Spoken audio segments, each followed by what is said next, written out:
Hello, I'm Dr. Richard Godfrey, and I'm going to speak to you about the importance of exercise and how to safely do it for McArdle's disease. That's glycogen storage disease type 5. So I'm going to talk to you about some definitions and then the benefits of physical activity generally. Why exercise? We'll have a look at that. What type of exercise? And how specifically to exercise with GSD5. What are those first steps that people should be thinking about undertaking? So first, some definitions. Physical activity is described by the World Health Organization as any bodily movement produced by skeletal muscles that requires energy expenditure. So this includes incidental activity that, in other words, required to live our lives each day. Technically, we sometimes refer to this as NEAT, which is an acronym that I'll come back to. And of course, exercise is also under that umbrella term of physical activity. So NEAT is an acronym for the scientific term non-exercise activity thermogenesis. That's not really important, but it's worth knowing that this means really this is about moving around during sleep, behavioural tics and so on, but mainly it relates to the activities of daily living and the instrumental activities of daily living. By activities of daily living, I mean things like personal hygiene, dressing, eating, maintaining continence, transferring, so moving from seated to standing position or getting in and out of bed. Instrumental activities of daily living are basic communication skills, transportation, meal preparation, shopping, housework, managing medications, and managing personal finances. Exercise is different. Exercise is physical activity that is planned, structured, and repetitive for the purpose of conditioning the body. In other words, aiming to get fitter. In other words, we can actually use exercise as a stimulus to cause the body to adapt, making activities of daily living and instrumental activities of daily living easier or more manageable. So what are the benefits of physical activity? Well, again, the World Health Organization has laid this out. So physical activity has significant health benefits for hearts, bodies and minds. It contributes to preventing and managing non-communicable disease such as cardiovascular diseases, cancer and diabetes. It reduces symptoms of depression and anxiety. It enhances thinking, learning and judgment skills. It ensures healthy growth and development in young people, and it improves overall feelings of well-being. Exercise is physical activity that is planned, structured and repetitive for the purpose of conditioning the body. In other words, we can use exercise as a stimulus to cause the body to adapt, making ADLs and IADLs easier and more manageable. I felt it was worth repeating this because making the point here that even if you have a condition that makes physical activity difficult, it's still important to do exercise. So why exercise? Well, arguably, we all have a predisposition to something, and where we know we have such a disorder, we should work within the confines of that disorder to prevent further disease, to prevent inactivity leading to heart disease such as cancer, stroke, high blood pressure and so on, and to ensure the best possible function that we can. And for example, we know that those with GSD5 have restricted capacity for physical activity, and we do also know that it can be managed to a fairly good degree.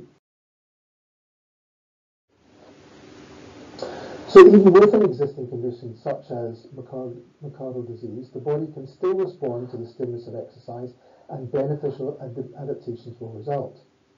Exercise also allows us to learn more about what our bodies can and can't do. And for those with McArdle, it allows you to learn how to get into second wind.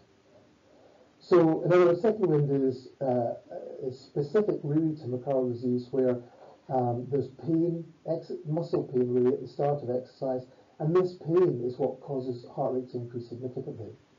So exercise must begin very slowly and in a controlled manner, and after about 8 to 10 minutes of exercise, the pain decreases and heart rate comes down and begins to reflect the effort of exercise itself. And then once in second wind, that's when we can begin the process of beginning to condition the muscles themselves, to get them fitter. What do we mean by conditioning? Well, it's about improving fitness, but we're talking about repetitive exercise on a number of days per week, acting as a stimulus. This stimulus causes the muscles to adapt, that is, causes conditioning of the muscles in the body, and so future physical activity is easier. Second wind can begin to occur more rapidly as exercise progresses over weeks and months, and you therefore more quickly get into second wind. Most individuals, with any condition or not, are not doing enough exercise for health. For those with McArdle disease in our clinic in the UK, we test people to assess their current functional capacity by having them walk on a treadmill for 12 minutes. So in that 12-minute period, the range that individuals can achieve is anything from 150 metres at the lower end of the scale up to more than 1,000 metres walking in 12 minutes at the upper end of the scale. So clearly some people are more restricted than others, and this is a reflection of their specific genes and what people do in their daily lives, and it reflects the fact that we are all different. Many are restricted because they have allowed themselves to become deconditioned, they become unfit by simply not doing enough physical activity and exercise. So every one of us can improve through our own efforts. That means doing exercise to cause the adaptations that will make life easier. So, where do we begin? Well, in the course of exercise over weeks, months and years, the place we should start is to think constantly about how we can do more, and so we should assume that over time we will be doing more and more. That first stage really then is what we say is overload. So that means doing a little bit more than you're currently doing. So ideally you want to then aim for doing more than 5,000 steps per day, but aiming to improve that to 10,000 steps per day. After that, we want to try and attain the World Health Organization guidelines of 150 minutes of moderate intensity exercise per week, or 75 minutes of vigorous intensity exercise or physical activity. But we don't just want to stop there at the World Health Organization guidelines. The next stage will be to try and attain 300 minutes of moderate or 150 minutes of vigorous physical activity per week. Doing these things will also improve VO2 max, which is an important goal for all of us. Well, what do I mean by VO2 max? Well, VO2 max is the maximum amount of oxygen that the body can use during physical activity. The higher this value, the easier all tasks are, and the lower the risk of further illness and disease.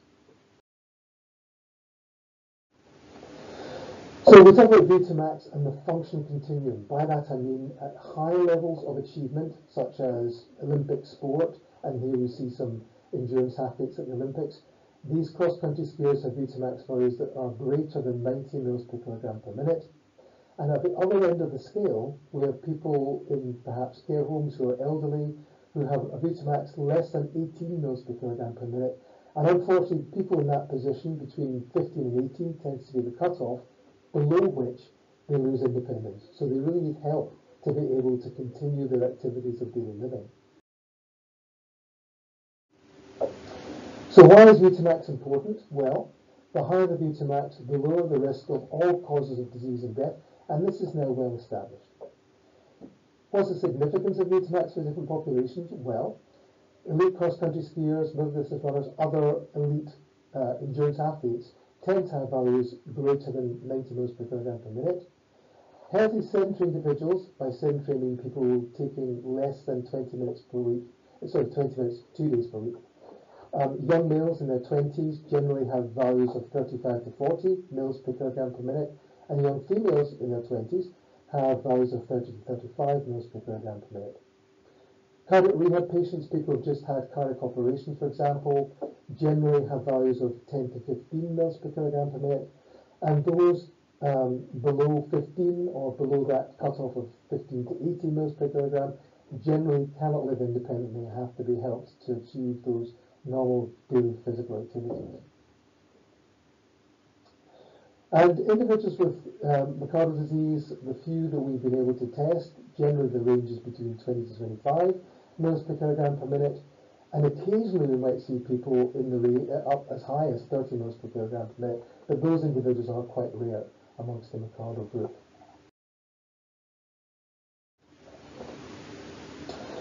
Improving and maintaining VTamax is very important for health. Even by improving VTamax by 1 ml per kilogram per minute will decrease health risks by 9% for men and around 10% for women. So how do we begin to exercise on any given day? Well, the first step is to make sure you're getting the second wind first. This is necessary for all the muscle groups you'll use. Ideally, use large muscle groups and engage in rhythmic exercise. So, for example, walking, cycling, swimming, or rowing. Start at a very low intensity. If you experience pain that feels like it will soon lead to a contracture, slow down or stop until the pain subsides. By contracture, I mean that sort of cramp-like feeling that feels that you're going to lock up. Keep doing that same low intensity of exercise until the pain disappears, which should be around 8 to 10 minutes of low intensity exercise. Step 2, once you're in second wind, aim to do 20 to 30 minutes of continuous activity that makes you a little breathless, but you shouldn't be having any pain. Start with 1 day per week. 2 weeks later, you can add another day, so you then do 2 days a week. If that's all okay, you're not having any difficulties, you're not having discoloured or dark urine the day after exercise, then you can move to the next stage, which is to do 3 days of exercise per week. So after 7 weeks of this, you're now exercising 30 minutes 3 days per week, predominantly using lower body muscles. You can start doing some upper body work using resistance bands 1 day per week, perhaps.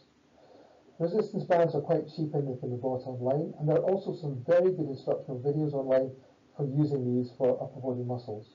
But do make sure your muscles are in second wind first by doing the exercises continuously without the resistance band, first of all, and slow down or stop if you have pain, and then repeat until those muscles are all in second wind. Then you can begin to do 10 to 15 minutes of exercise continuously for upper body. In summary then, physical activity is an umbrella term, so we need to do a little bit more than you're currently doing every day, that's overload. Exercise is planned activity with a purpose, in other words it provides a stimulus for beneficial adaptation. Make sure all the muscle groups you're about to use are in second wind first, and then do 20 to 30 minutes of continuous activity. Gradually build up to 3 days per week of exercise using large muscle groups in a continuous rhythmical way. After several weeks, add a 4th session per week using resistance bands for upper body exercise. Again, starting easy and ensuring you get the muscles into second wind first. Keep thinking of exercise and physical activity as a long-term thing. So constantly, but very gradually, do more and more. So, hopefully you now understand the difference between physical activity and exercise. You understand the benefits of physical activity. You understand why exercise is important for your condition and for the prevention of other conditions associated with inactivity. You now also hopefully have a better understanding of what type of exercise to aim for and the fact that this should continue into the future. And you now know how to exercise with GSD5 and what those first steps might look like.